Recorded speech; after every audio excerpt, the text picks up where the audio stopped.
صاحب یہ جو بھی ابھی فیض صاحب ڈونلڈ ٹرمپ کے بارے میں جو کچھ بھی بتا رہے تھے، but end of the day I mean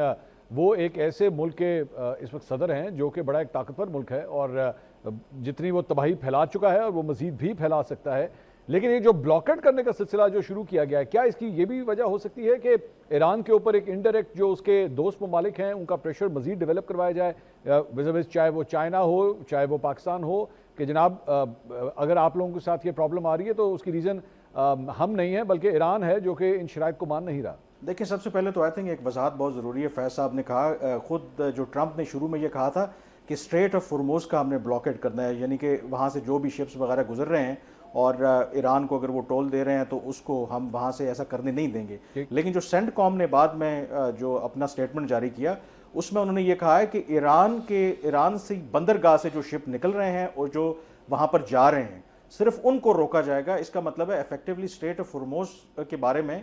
وہ اس کو نہیں روکا جائے گا. یعنی کہ اگر پاکستان کی شپس تو آ رہے ہیں اگر گلف سے تیل لے کے، تو ٹیکنیکلی وہ اس میں نہیں ہوتے. اب ایران کا ہے کہ اس میں وہ کس طرح سے ریٹیلیٹ کرتے ہیں. میرے خیال میں یہ جو ایسکیلیشن کی تو ٹھیک ہے بات ہو رہی ہے، بٹ یہ اس طرح کی ایسکیلیشن نہیں ہے کہ سیز فائر ٹوٹ گئی. یہ ایک ٹیکٹیکل موو ہے میرے خیال میں. ٹیکٹیکل موو کیا ہے؟ کیونکہ یہ اسلام آباد میں جو مذاکرات ہوئے تھے، ان مذاکرات میں جو امریکن ڈیلیگیشن ہے، جو مجھے ذرائع سے پتہ چلا، ایک الزام انہوں نے ایران کے اوپر یہ لگایا کہ یہ جو عارضی جنگ بندی ہوئی تھی اس کی ایک شک یہ تھی کہ آپ اسٹریٹ آف ہارموز کو کھولیں گے، لیکن آپ نے مکمل طور پر وہ نہیں کھولا، آپ نے بریچ کیا اسے. اور ایران جو اپنے موقف پہ قائم ہے کہ نہیں جی ہمارا اس کے اوپر رائٹ ہے، جو بھی اس کی پوزیشن ہے. مجھے لگتا ہے کہ اس کے جو دو ٹیکٹک ہیں، ایک تو ٹیکٹک اس کی یہ ہے کہ ایک لیوریج لینا چاہتے ہیں جو امریکی صدر ہیں، یعنی کہ ایران کی بندرگاہوں کے اراؤنڈ نیول بلاکیڈ لگا کے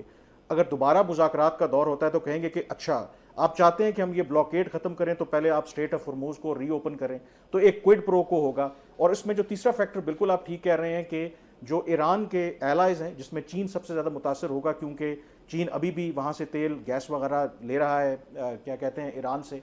تو چین کے اوپر بھی دباؤ ڈالنا ہے کہ دیکھیں اگر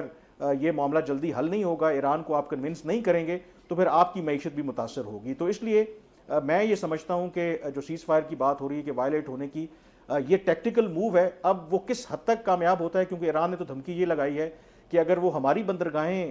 بلاک کریں گے تو پھر جو پورے گلف میں کوئی بھی بندرگاہ محفوظ نہیں رہے گی. کیا ایران اس طریقے سے ریٹیلیٹ کرے گا؟ اگر وہ کرتا ہے تو پھر ایک سیریس ایسکیلیشن ہوگی. بٹ جو میں سچویشن دیکھ رہا ہوں، جو ایرانی لیڈرز کی سٹیٹمنٹ ہیں، وہ ان کے ایمبیسڈر ہوں، ان کے فارن منسٹر ہوں، ان کے پریزیڈنٹ ہوں، ان کے پارلیمنٹ کے اسپیکر ہوں، they are still reconciliatory. It seems کہ وہ اسٹل بات چیت کے ذریعے اس معاملے کو حل کرنا چاہتے ہیں. انس، میں اس سارے معاملے میں اب ذرا ایک پاکستان اینگل کو ڈسکس کرنا چاہوں گا. اوبیسلی بہت اچھی امیج بلڈنگ ہوئی پاکستان کی پچھلے 2-3 دن کے اندر. اسلام آباد جو ہے مرکز نگاہ بنا ہوا تھا، آپ لوگوں نے رپورٹنگ کی سب نے وہاں سے. اٹ واز ویری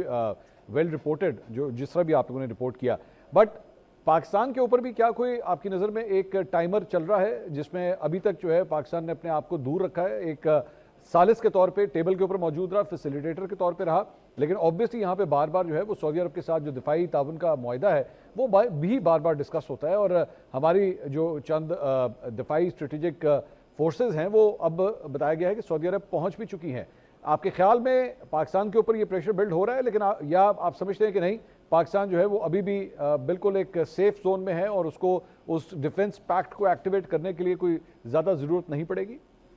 دیکھیں، مجھے ڈیفنس پیکٹ سے زیادہ جو امپیکٹ پاکستان کے اوپر ہوتا نظر آ رہا ہے وہ اکنامک امپیکٹ ہے. ابنائے ہرموز سے جو ایکسپورٹس ہوتی ہیں وہ امریکہ کی ایکسپورٹس نہیں بلکہ امریکہ جانے والی ایکسپورٹس، وہ ممالک جو کہ اس سے بینیفٹ کرتے ہیں وہ پاکستان کرتا ہے، خطے کے ممالک کرتے ہیں، بھارت کرتا ہے، چین کرتا ہے، دوسرے ممالک کرتے ہیں. تو اس کا امپیکٹ جو ہے وہ آپ کی اکانومی کے اوپر، پاکستان کی اکانومی کے اوپر، پاکستان کی ایکسپورٹس کے اوپر، گارمنٹ انڈسٹری کے اوپر، ٹیکسٹائل انڈسٹری کے اوپر زیادہ آئے گا. پاکستان کے پاس ابھی وہ ٹیکنگ ٹائم بوم نہیں ہے یا ٹیکنگ کلاکس نہیں ہے میرے خیال سے، کیونکہ